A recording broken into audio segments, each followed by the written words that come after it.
What would you do if your best friend's boyfriend tried to catfish you? Ask her, to see if you'd cheat. The answer might shock you, but what happened next truly broke my heart, and honestly, the injustice of it all still makes my blood boil. So, Emily and we've been inseparable since we were 5. Our dads were both German, living in the UK, they bonded, and next thing you know, Emily became like a fourth sister to me. Seriously, I have 3 actual sisters, so it was never, ever romantic. People always found that hard to believe, but come on, is it really that crazy to treat a childhood friend like family? For a while, we drifted when she got married young to her boss, a seriously abusive man who isolated her from everyone for 3 long years. But when she finally divorced him, we reconnected. Around that time, I was at university, where I met my incredible wife. We've been together 17 years now, and she quickly became just as close to Emily as I was. Also at uni, I met a guy named George. We were part of the same friend group, but lost touch until, 10 years after graduation, we ended up working at the same company. I introduced him to Emily, they hit it off, and a year later, they moved in together. On the surface, it seemed perfect. Emily was happy. George seemed fine with our lifelong friendship. I thought, great, my friend is finally getting the happiness she deserves. But then things got weird. Over a few weeks, I started getting texts that were just off.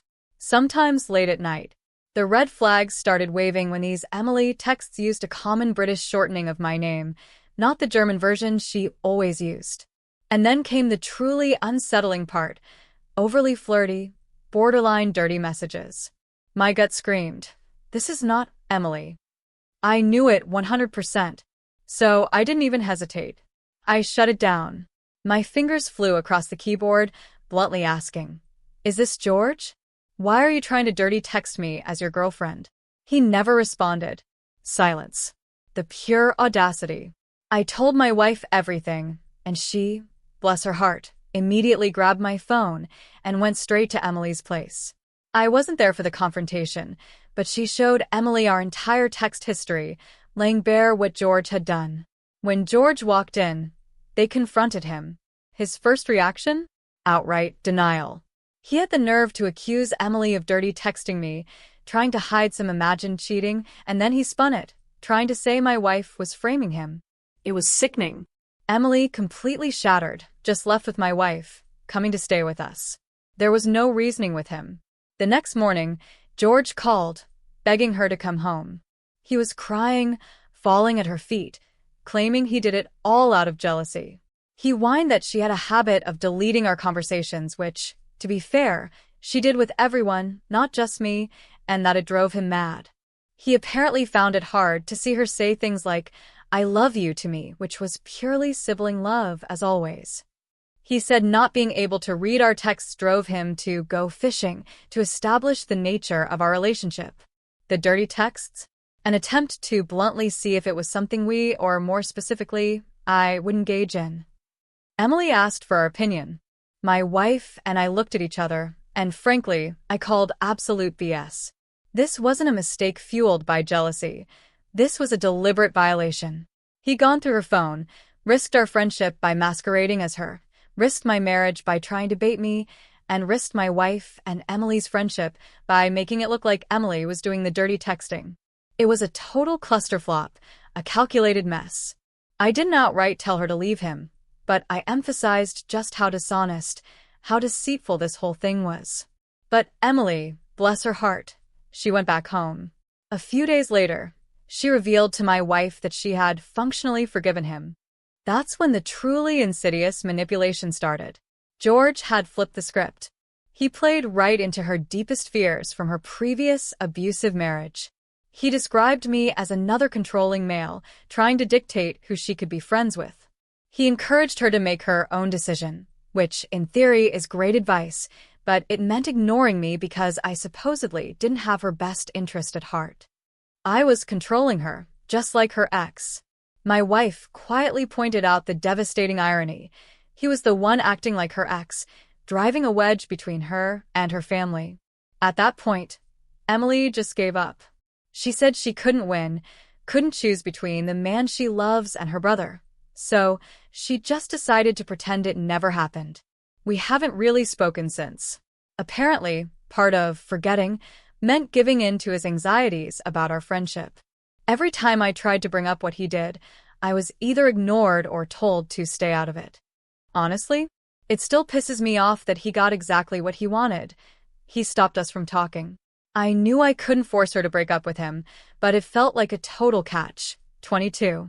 How could I push her to deal with his actions when he'd convinced her I was the controlling one? I rarely saw George at work after that, and he rightly kept his distance. I was so tempted to bring my sisters into it. They love Emily like their own. Maybe they could talk some sense into her. But then I realized that would be manipulative too. So I did what felt like the hardest thing. I let it go. Then, just after New Year, Emily's mother called me, sounding frantic. She'd heard from Emily's cousin in Germany that Emily had just shown up on her doorstep, saying she'd broken up with George and flown in from the UK. Turns out, during the holidays, Emily and George had come back to our tiny hometown. And in our village, there's nothing but a pub, a post office, and a small supermarket. So, inevitably, they ran into Emily's abusive ex-husband. Here's the kicker. George, knowing all about Emily's past with her ex, apparently approached the ex-husband at the pub. He asked for advice. To his credit, the ex-husband refused to answer any questions and instead quietly approached Emily's mother to relay what George had asked. He claimed George had asked him how to handle me, how to deal with my friendship with Emily. George, of course, denies this, saying he only asked how to be fine with me, like the ex-husband supposedly was. But how else would the ex-husband know George had an issue with me? He hadn't contacted Emily in a decade. He had no connection to our recent drama. And frankly, the ex always saw me as a kid, despite us being the same age. It would have been a wild shot in the dark for him to assume George had a problem with me without George explicitly saying so. Emily's mother saw red. She told Emily what George had tried to do, pointing out that her current boyfriend was now trying to emulate her abusive ex-husband's behavior. She urged Emily to confront him, not just about this, but about everything that had happened over the past month. Nobody was privy to that final discussion, but George left sometime after, returning to their shared home. Emily stayed with her mother, saying they'd broken up. But the very next day, without warning, she left for Germany. The cousin she's staying with assured us she was okay, just overwhelmed and deeply embarrassed that she'd let something like this happen to her again. She couldn't face being in a place where she might run into either ex, so staying with her mother was out. She just needed to run somewhere far, somewhere safe. I sent her a message, a lifeline of sorts, with condolences and reassurance that she'd always have a home here. I decided to give her space, but made it clear I was there for her. She hasn't responded yet, but I get it. It's awkward, especially since George was, technically, once my friend. He hasn't spoken to me either, and I haven't seen him at work since. It's not a happy ending, Peresi. It shouldn't have taken her abusive ex getting involved for a resolution, but as people predicted, George was abusive, and he would repeat that behavior. I guess the silver lining is he showed his true colors so emphatically, without much further abuse. It could have dragged on for years. I decided to give an update because, looking back, the previous one was all secondhand information. Now, 3 months later, Emily's back. She came to the UK just before lockdown and, reluctantly, moved in with my wife and me. We finally sat down, drinks in hand, playing Divinity 2, and we hashed out everything from her perspective. I apologized for going behind her back and talking to her mom. These situations are never helped by information relayed through other people. She admitted she completely buried her head in the sand the day she found out he'd been trying to dirty text me. It was just too much. She felt like she couldn't win. Either she lost the man she loved and her entire lifestyle, or she lost me, her brother. I reassured her she would never lose me, but she confessed she secretly hated herself for letting herself be taken advantage of twice, and couldn't face me after not listening to my advice. She also mentioned that breaking up with George meant she'd inevitably land on my doorstep for support, and that made her feel bad. Hence Germany. Hence the silence. It ran deeper than that. She opened up about her insecurities, her regrets about never going to university, about marrying her abusive ex. She feels like an accessory to other people's happiness. She sees my wife and me as a power couple, and she just felt so small by comparison. She did love George, but leaving him would have left her with functionally nothing again, and she simply couldn't handle that. We talked for hours. I revealed my own thoughts, that my intense support of her might have been a problem. I felt like I had made her relationship awkward by being so involved in her life.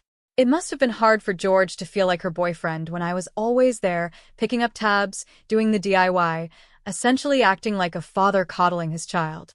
I asked if my, with hindsight, extensive financial support had tied into this feeling of inadequacy, like I was dragging her along for my ride. And she said yes, it was a problem. She felt trapped when her previous relationship ended because she had no independence, no true control. While I would never use my position to control her, she knew she would still be living by someone else's good graces. She felt she needed to stand on her own 2 feet, to be her own woman, rather than relying on any man, no matter how much she loved and trusted him. Her decisions needed to be her own, free from any level of duress. She finally needs independence from me, just like a child needs independence from their parents. So, we came up with a game plan. Lockdown has made it a bit harder. She's still with us, but the plan is solid.